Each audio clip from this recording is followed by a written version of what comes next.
Nesta semana, o Saber Direito traz o direito linguístico. Você vai conhecer as origens, os elementos, o direito linguístico nas constituições e na legislação internacional. As aulas são com o professor Ricardo Nascimento Abreu.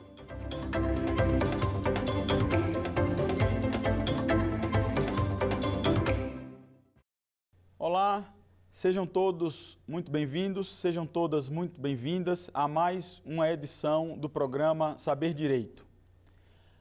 Nessa edição, vamos discutir o direito linguístico. Eu sou o professor Ricardo Nascimento Abreu, da Universidade Federal de Sergipe.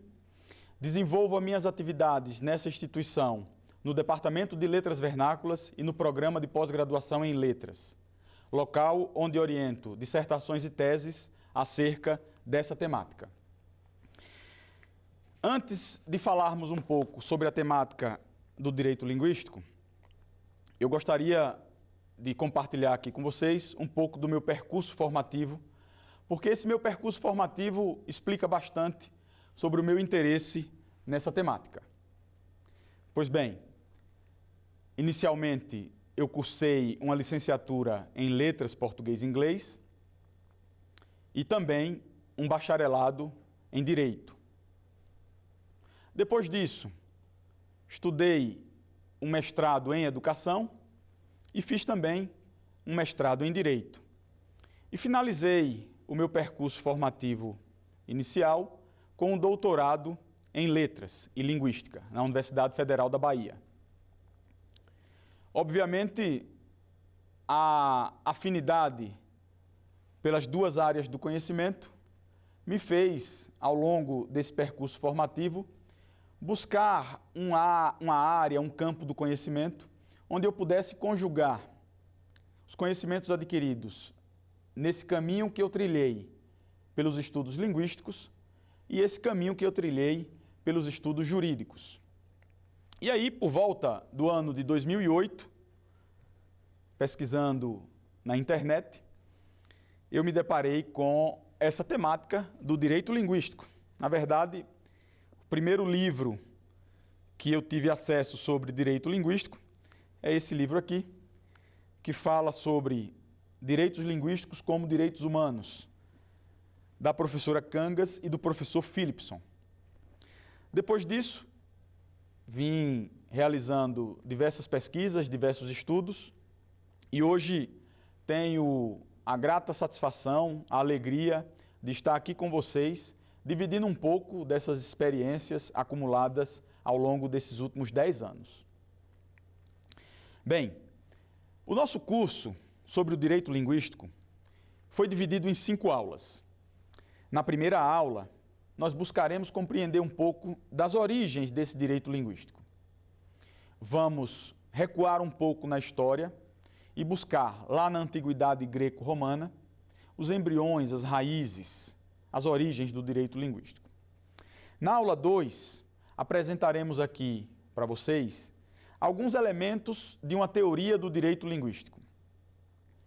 Esses elementos são fundamentais para que a gente possa compreender a constituição do campo e como, na prática, é possível compreendermos, é possível extrairmos da legislação internacional e das legislações dos estados as normas afeitas às questões linguísticas.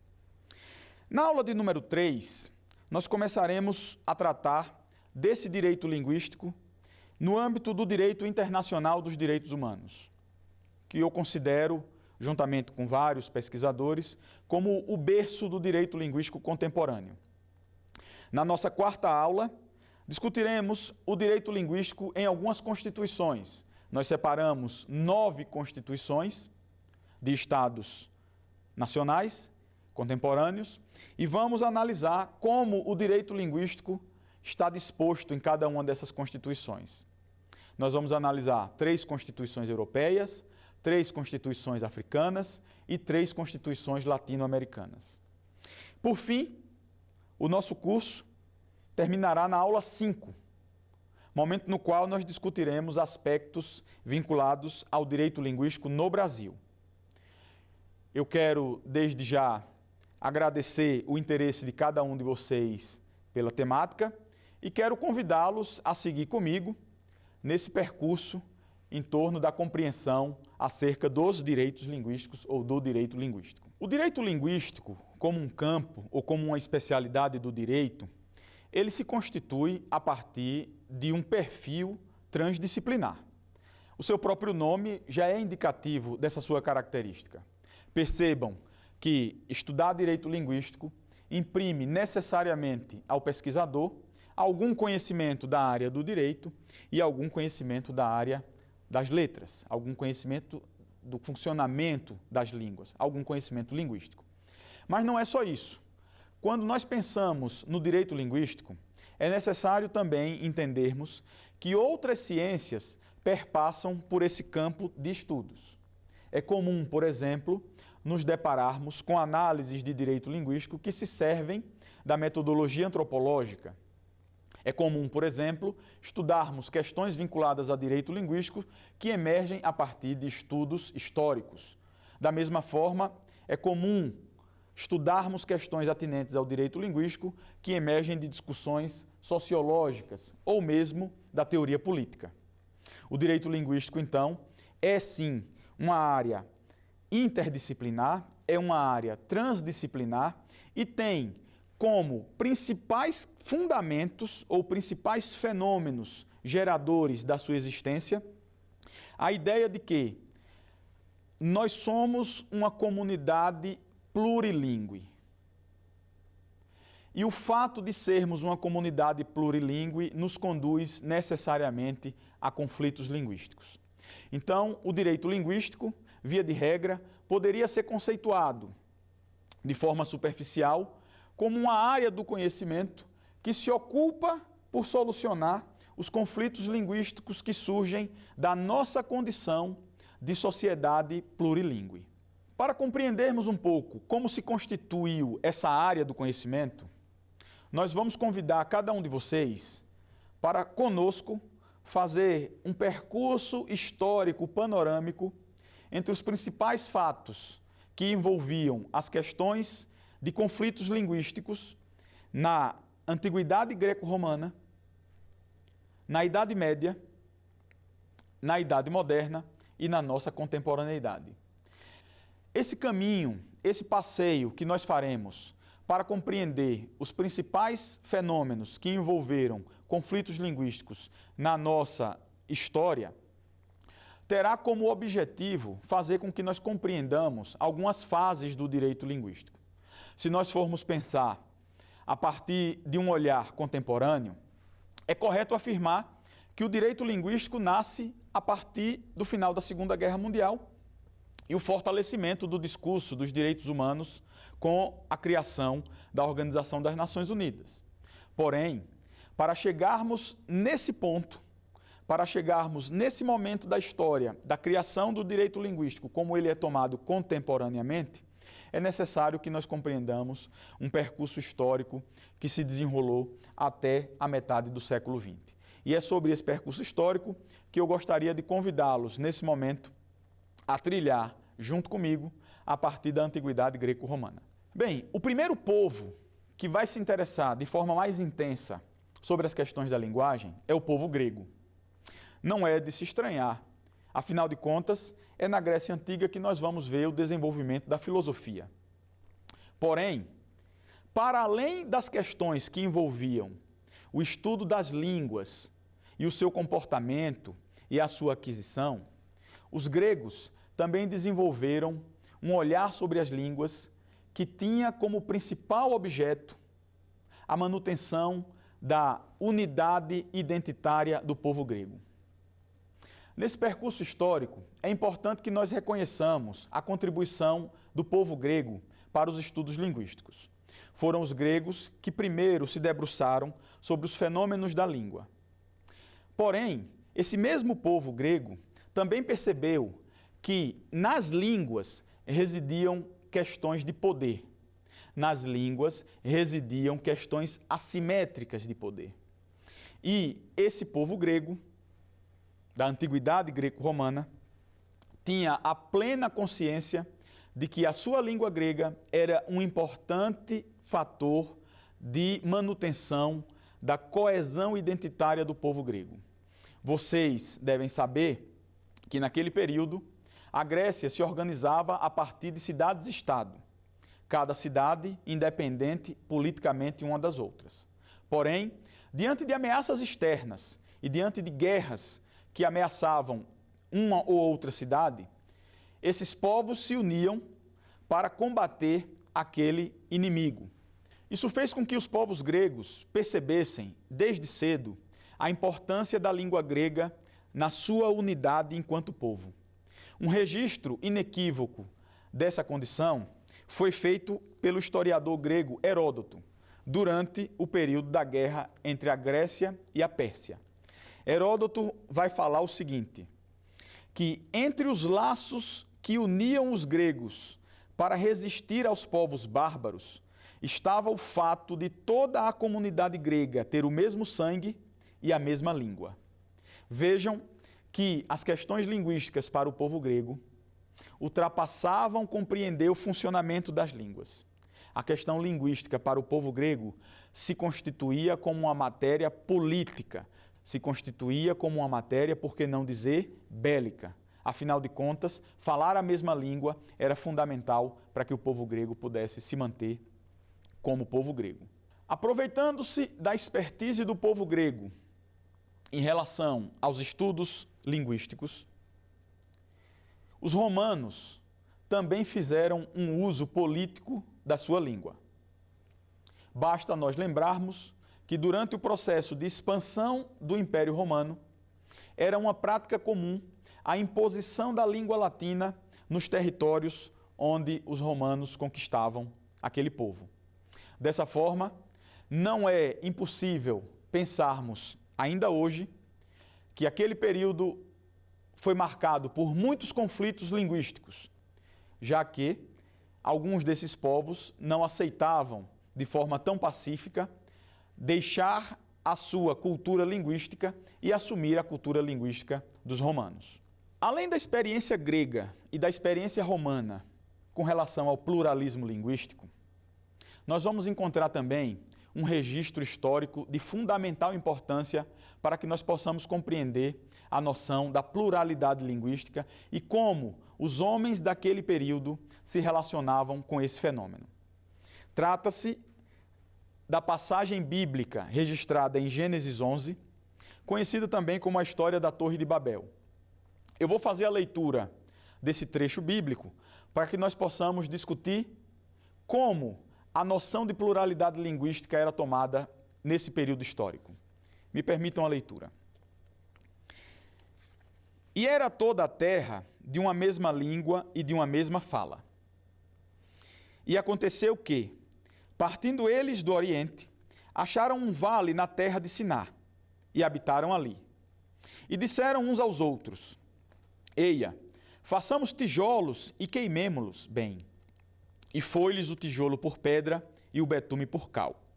E disseram, eia, edifiquemos nós uma cidade e uma torre cujo cume toque nos céus, e façamo-nos um nome para que não sejamos espalhados sobre a face da terra. Então desceu o Senhor para ver a cidade e a torre que os filhos dos homens edificavam. E o Senhor disse, eis que o povo é um, e tem todos uma mesma língua. Isto é o que começam a fazer, e agora não haverá restrição para tudo o que eles intentarem fazer. Eia, desçamos e confundamos ali a sua língua, para que não entenda um a língua do outro. Assim, o Senhor os espalhou dali sobre a face de toda a terra e cessaram de edificar a cidade. Por isso, se chamou o seu nome Babel, porquanto ali confundiu o Senhor a língua de toda a terra, e dali os espalhou o Senhor sobre a face de toda a terra. Esse trechinho bíblico é um registro histórico fundamental para que nós possamos discutir a noção de pluralidade linguística e como essa noção de pluralidade linguística era tomada naquele período. Percebam vocês que na narração que nós encontramos em Gênesis 11, todo o povo falava uma mesma língua. E o fato de hoje nós estarmos falando línguas diferentes foi fruto de uma teimosia do homem e de um castigo divino, para que nós falássemos línguas diferentes, para que nós não pudéssemos nos entender e assim nos espalhássemos sobre a terra. Vejam então que o pluralismo linguístico, o multilinguismo generalizado, que é uma marca da nossa passagem pela terra, era tomado naquele momento com uma perspectiva negativa. Os gregos, por exemplo, se mantiveram fiéis à sua língua grega, porque eles enxergavam naquela língua uma forma de garantir a sua unidade política. Os romanos utilizaram a língua latina como forma de expandir o domínio romano por toda a Europa. E aqui, em Gênesis 11, nós percebemos que a ideia, a mentalidade que se formava em torno do fato de nós estarmos falando várias línguas era por conta da desobediência do homem e de um castigo divino. Percebam, então, que o direito linguístico, ele nasce, ele tem as suas origens, o seu embrião, nessa falta de compreensão da humanidade sobre o fato de nós falarmos várias línguas e sobre o insucesso que os seres humanos tinham de se manter falando apenas uma língua. A pluralidade linguística é um traço da passagem da humanidade pela Terra. É um fenômeno contra o qual é impossível lutar. Esses registros históricos que eu apresentei para vocês são importantes para que nós possamos compreender aqueles dois fenômenos que foram apresentados no início da nossa aula. O fenômeno da pluralidade linguística e o fenômeno do conflito linguístico. Em resumo, na antiguidade greco-romana, a pluralidade linguística era vista como algo a ser combatida.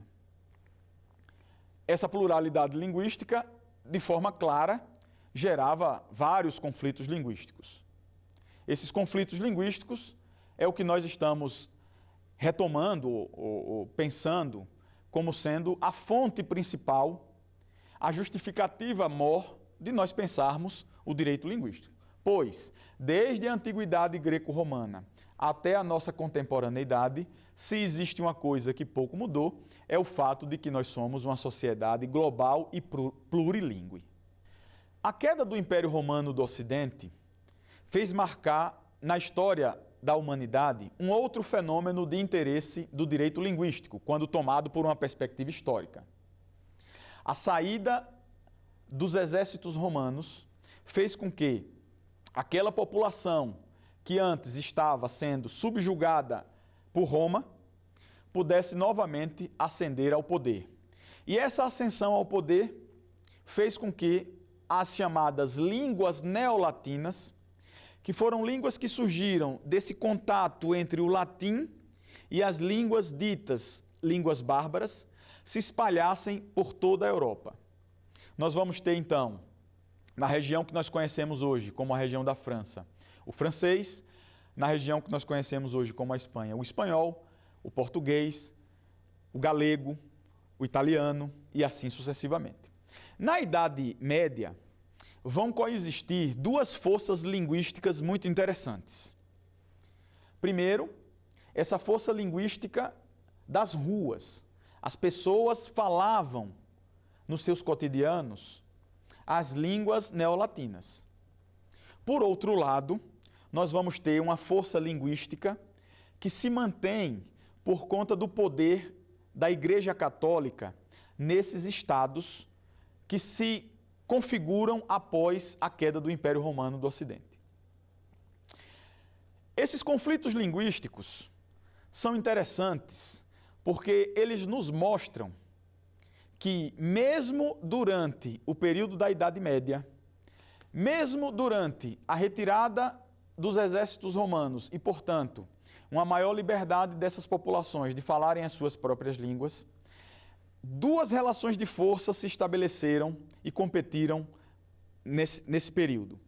Os conflitos linguísticos que se estabeleceram entre essas duas forças linguísticas que vão coexistir durante a Idade Média foram registrados por vários historiadores.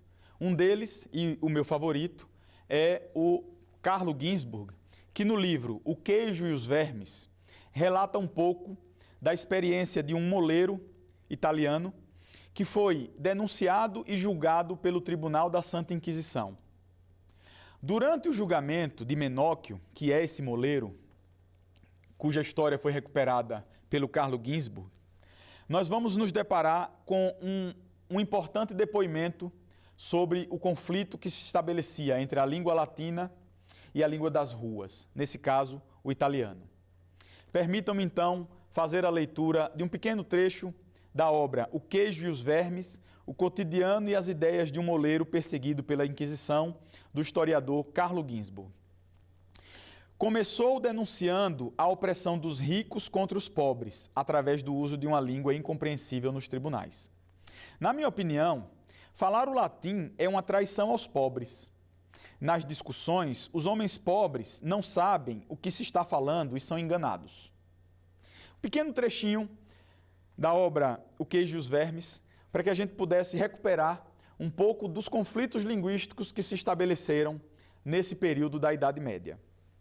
Porém, importa também levarmos em consideração que é nesse período, imediatamente após o fim da Idade Média, que nós vamos ingressar em uma outra modalidade de conflitos linguísticos. Muito parecida com a modalidade que foi imposta por Roma na expansão do Império Romano, mas agora nós iniciamos um capítulo da nossa história que diz respeito ao expansionismo colonial europeu, especialmente no que diz respeito ao expansionismo canalizado para a África, a Ásia e as Américas. Vocês devem saber que durante os séculos XVI, XVII, XVIII e XIX, os países europeus empreenderam um verdadeiro processo de expansionismo colonial. Então, só para ilustrar, Portugal, por exemplo, chegou até o Brasil, e essa chegada de Portugal ao Brasil também pode ser narrada sob uma perspectiva dos conflitos linguísticos. Quando os portugueses desembarcam na costa brasileira, são recepcionados por aproximadamente um contingente de mais de 1.200 línguas indígenas em todo o território do que hoje nós conhecemos como o Brasil. Para complexificar um pouco mais esse cenário, os portugueses empreendem um processo de migração forçada de um outro contingente populacional africano que passa a viver em território brasileiro durante alguns séculos. Vejam, o cenário que se coloca diante de nós nesse momento, e eu estou pegando apenas o exemplo brasileiro para ilustrar o cenário que nós vamos estudar, é um cenário que continha algumas línguas europeias. Nós sabemos que o português desembarcou na costa brasileira e aqui ficou, mas nós também sabemos que em algum momento da nossa história nós fomos visitados pelos holandeses, pelos franceses e pelos espanhóis. Nós temos um contingente significativo de africanos que foram forçadamente trazidos para o Brasil para servir de mão de obra escrava. Esses africanos que desembarcam aqui chegam ao território brasileiro falando as suas línguas e professando as suas religiões. E para complementar, nós vamos nos deparar com uma vasta ocupação, principalmente da costa brasileira, de populações indígenas que falavam línguas distintas e que, em determinados momentos da nossa história, tiveram contato, sim, com essa população europeia e com essa população africana. Bem, tomando apenas como exemplo o caso brasileiro e levando-se em consideração os conflitos linguísticos que se desenrolaram ao longo da nossa história, nós podemos compreender por que é que no território brasileiro, um lugar onde se falava aproximadamente mais de 1.200 línguas indígenas, restam apenas mais que 200 de línguas. Também por meio desses conflitos linguísticos, nós pudemos recuperar os porquês de termos feito desaparecer do território brasileiro absolutamente todas as línguas africanas que foram trazidas pelos portugueses para esse território. E é possível compreender também por que a língua portuguesa, a língua europeia, a língua que estava vinculada a ideais de civilização, prosperou a ponto de ser hoje majoritariamente falada no território brasileiro, inclusive sendo alçada à condição de língua oficial pela nossa Constituição de 1988. Por fim, chegamos à Idade Moderna, um capítulo fundamental para compreendermos a pré-história do direito linguístico. E por que a Idade Moderna se reveste de tanta importância? É nesse período que nós vamos testemunhar os Estados nacionais fazendo a gestão do seu plurilinguismo. E aqui, alguns componentes dão um toque um pouco mais complexo a essa trama em torno dessa gestão pelos Estados nacionais. O primeiro elemento que nós precisamos recuperar para compreender a gestão do plurilinguismo nos Estados nacionais na Idade Moderna é o princípio da soberania dos Estados. O princípio da soberania dos Estados se coloca como um elemento decisivo quando nós analisamos o direito linguístico nesse período da Idade Moderna. Por quê? Porque nesse período, a gestão do multilinguismo, a gestão das minorias linguísticas feitas por cada um dos Estados nacionais, impedia de forma absoluta que outros Estados pudessem intervir em assuntos domésticos. Então, não obstante, nós comecemos a registrar a existência de leis e normas dentro dos países que versavam especificamente sobre as línguas e sobre o direito das minorias de usarem suas línguas naquele determinado Estado, nós também vamos nos deparar com várias iniciativas que visavam a assimilação dessas minorias, já que, como nós conversamos anteriormente, ainda existiam estados que enxergavam no plurilinguismo um obstáculo à gestão do Estado. Em alguns estados, ter uma população plurilingüe se colocava como um verdadeiro obstáculo para a governabilidade dos estados. O princípio da soberania dos estados se coloca como ponto central no nosso debate para buscarmos as origens do direito linguístico. Por quê? Porque nesse período é possível encontrarmos uma vasta produção de normas, de leis, que versavam sobre direito das minorias linguísticas nos estados. No entanto, cada uma dessas leis era formulada de acordo com as especificidades de cada um desses países e a forma como esses países se relacionavam com as suas minorias. Era comum encontrarmos, inclusive, a formulação de leis que tinham como efeito principal o processo de assimilação das minorias, fazendo que, em um determinado espaço de tempo, essas minorias desaparecessem porque passariam a falar a língua do grupo majoritário. Nós temos, então, mais alguns elementos que se colocam para pensarmos esse capítulo final da história do direito linguístico. Nós vamos ter, durante a Idade Moderna, um período no qual inexistia um modelo global de tratamento das minorias linguísticas. Cada Estado criava suas próprias políticas, às vezes de integração dessas minorias, às vezes de assimilação dessas minorias. É com o final da Segunda Guerra Mundial e o fortalecimento do discurso dos direitos humanos que nós vamos encontrar um novo paradigma de tratamento das minorias, dentre elas as minorias linguísticas. Nós dizemos então que a Segunda Guerra Mundial, ou o final da Segunda Guerra Mundial, é o marco histórico de nascimento do direito linguístico, pois nós passamos de um cenário, de um contexto, onde nós não tínhamos um olhar global de tratamento das minorias e passamos a ter, a partir desse momento, essa possibilidade de tratarmos as minorias linguísticas de forma mais ou menos homogênea a partir dos vários institutos de direito internacional dos direitos humanos. O século XX, desse modo, será o século no qual conviverão de forma mais intensa dois paradigmas que são importantíssimos na compreensão do direito linguístico. O primeiro paradigma, um paradigma construído ao longo de séculos, que é o paradigma da assimilação das minorias linguísticas. Lembrem que o fato de nós falarmos várias línguas sempre foi visto, durante a nossa história, como um problema para o desenvolvimento da humanidade. Retratado, inclusive, nos textos da Sagrada Escritura, como um castigo divino. A segunda metade do século XX nos apresenta um novo paradigma, a possibilidade de nós termos, coexistindo em cada um dos países, maiorias linguísticas e minorias linguísticas.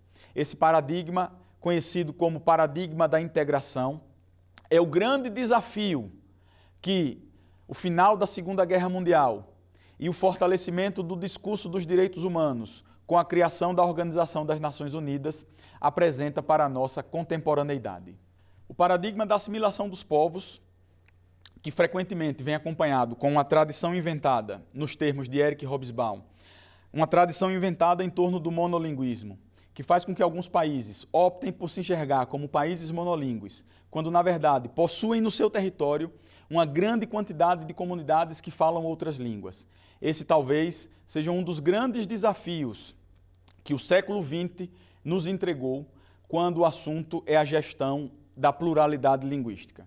Então, chegamos nesse momento no berço, no nascimento do direito linguístico contemporâneo, nessa transição entre os processos de gestão das línguas feitos individualmente por cada país para processos de gestão das línguas que devem incluir necessariamente o olhar da comunidade internacional.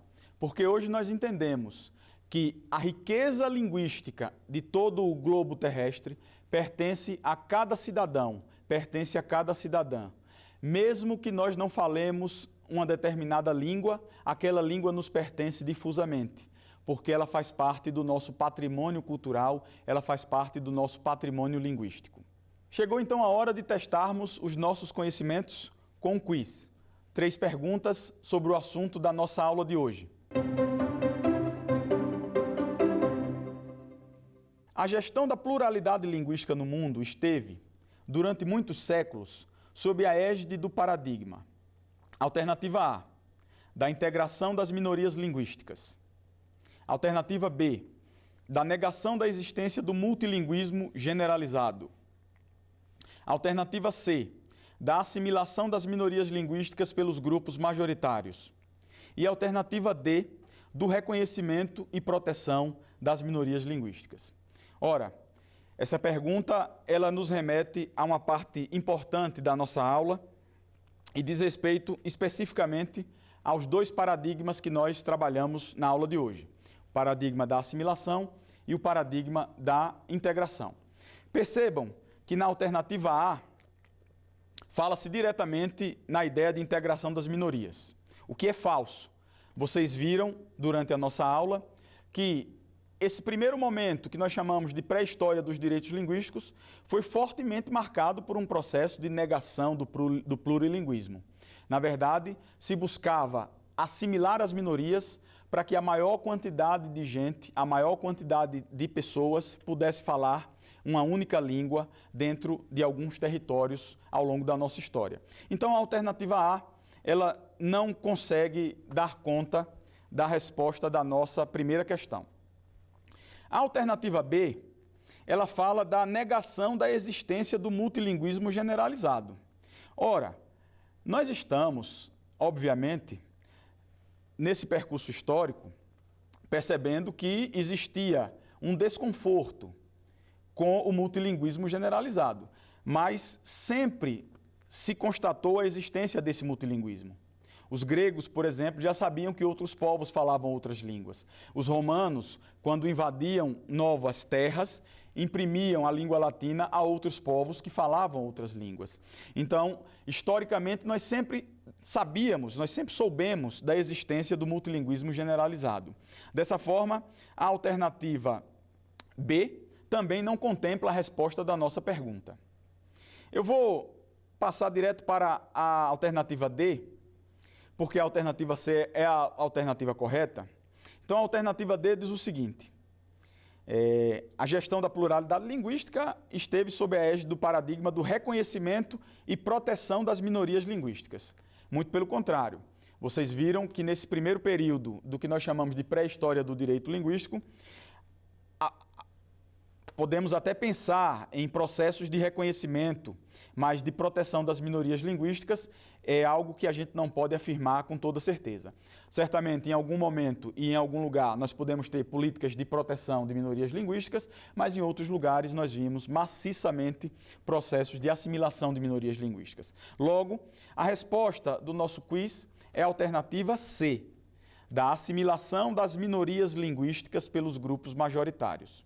Então, lembrem-se desses processos que foram impetrados, por exemplo, pelos romanos na expansão do Império Romano. Lembrem-se, por exemplo, daquilo que se dizia no trecho bíblico da Torre de Babel. Lembrem um pouco da expansão colonial europeia e vocês vão perceber que nós vivemos durante muitos séculos o processo de assimilação de minorias linguísticas pelos grupos majoritários. Então, a alternativa que melhor contempla a primeira pergunta do nosso quiz é a alternativa C. A segunda questão do nosso teste de conhecimentos, do nosso quiz, é a seguinte: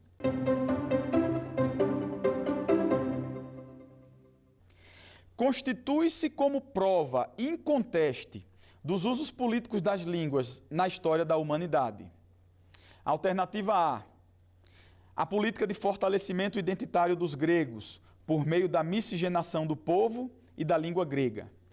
Alternativa B, a falta de percepção dos povos ao longo da história sobre as relações de poder que emergem das línguas. Alternativa C, a política expansionista de Roma com a imposição da língua latina aos povos conquistados. E a alternativa D, a ausência da intervenção dos governos em relação aos assuntos linguísticos. Passemos a analisar cada uma das alternativas que se coloca diante de nós. Então, nós estamos em busca de uma prova inconteste dos usos políticos das línguas na história da humanidade. A alternativa A sugere uma política de fortalecimento identitário dos gregos por meio da miscigenação do povo e da língua grega. Ora, os povos gregos evitaram ao máximo os processos de miscigenação e os processos de contato das suas línguas com outras línguas, porque eles entendiam que a língua grega era um pilar na constituição identitária do povo. Então, a alternativa A não pode ser considerada como verdadeira para a nossa pergunta. A alternativa B fala da falta de percepção dos povos ao longo da história sobre as relações de poder que emergem das línguas. Também uma alternativa falsa. Durante toda a história da humanidade, sempre se percebeu relações assimétricas de poder entre línguas. Sempre se percebeu que algumas línguas tinham mais poder do que outras línguas que eram faladas por comunidades minoritárias em situação de vulnerabilidade. A letra C é a alternativa correta do nosso quiz. Ela fala da política expansionista de Roma com a imposição da língua latina aos povos conquistados. Vejam, essa política expansionista de Roma é, sim, uma prova inconteste de um uso político das línguas na história da humanidade. E, por fim, analisemos a última questão, que certamente não contempla a resposta do nosso quiz, a ausência de intervenção dos governos em relação aos assuntos linguísticos. Nós percebemos que os assuntos linguísticos são um dos assuntos prediletos dos governos ao longo da história da humanidade. Então, a alternativa D também não pode ser considerada como alternativa viável para a resposta da segunda questão do nosso quiz. Dessa forma, a alternativa C é a resposta da nossa segunda questão. Vamos, então, para a terceira e última questão do nosso teste de conhecimento, do nosso quiz.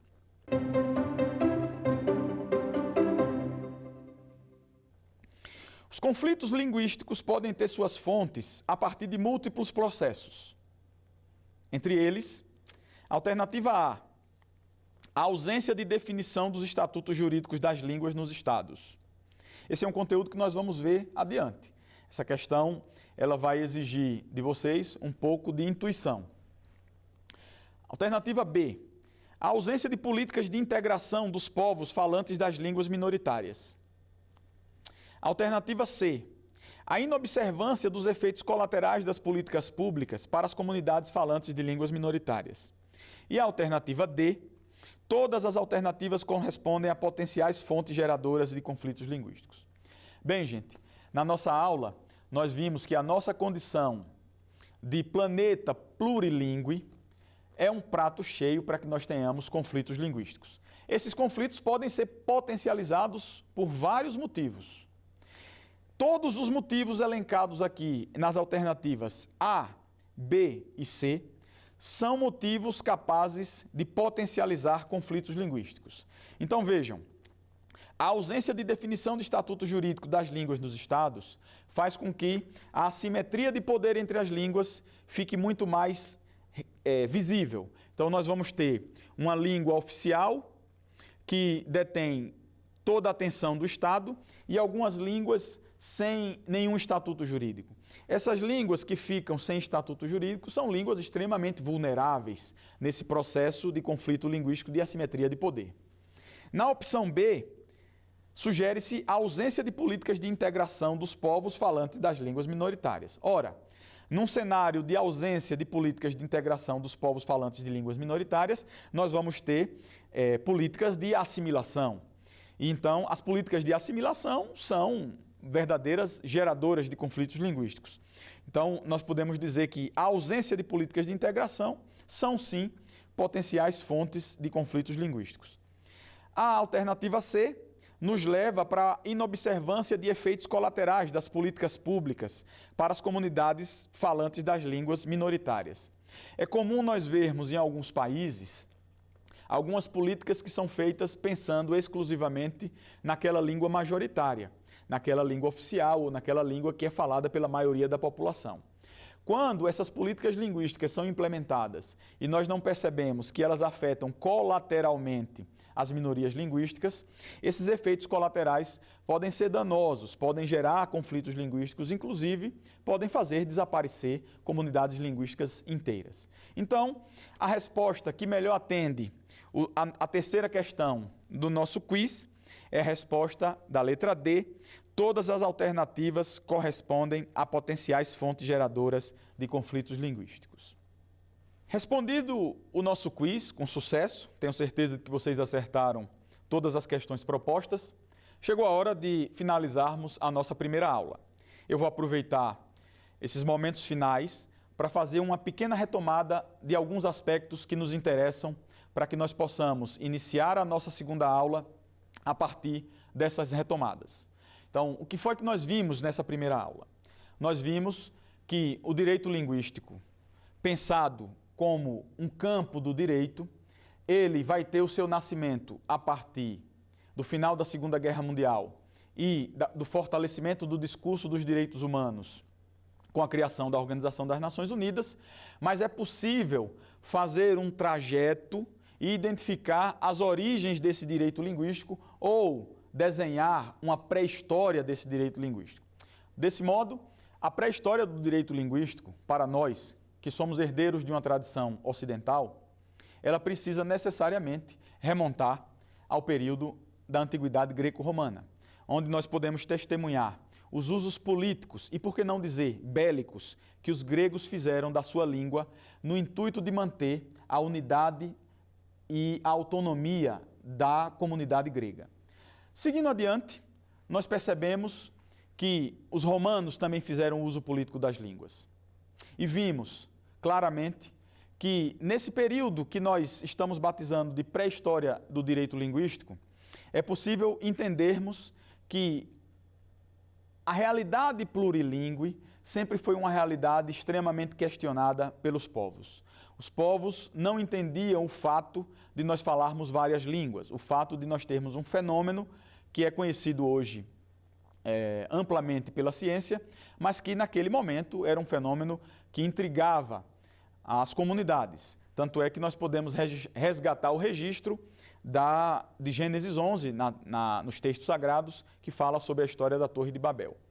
Outra questão que nós tratamos na aula de hoje foi a questão do conflito linguístico. O conflito linguístico como matéria-prima principal para nós pensarmos a necessidade de termos uma área do conhecimento, um campo de pesquisas, de estudo e atuação, conhecido como direito linguístico. Então, a própria condição humana, a própria condição de vivermos em uma sociedade plurilingüe, faz com que esses conflitos linguísticos aflorem a todo momento. Chegamos então ao final da nossa primeira aula do curso sobre direito linguístico. Nessa aula tratamos das questões das origens do direito linguístico e eu quero agradecer desde já a companhia de cada um de vocês. E quero convidá-los também a seguir conosco nas próximas aulas, onde trataremos das questões vinculadas aos elementos de uma teoria do direito linguístico, ao direito linguístico no âmbito do direito internacional, ao direito linguístico nas constituições dos Estados e, por fim, na aula de número 5, ao direito linguístico no Brasil. Muito obrigado, aguardo vocês em nossa próxima aula. Quer dar alguma sugestão de tema para os cursos do Saber Direito? Então mande um e-mail para a gente, saberdireito@stf.jus.br, ou entre em contato pelo WhatsApp. O número é esse que aparece na sua tela. Você também pode estudar pela internet. Acesse nosso site tvjustiça.jus.br. Ou pode ainda rever as aulas no canal do YouTube, TV Justiça Oficial.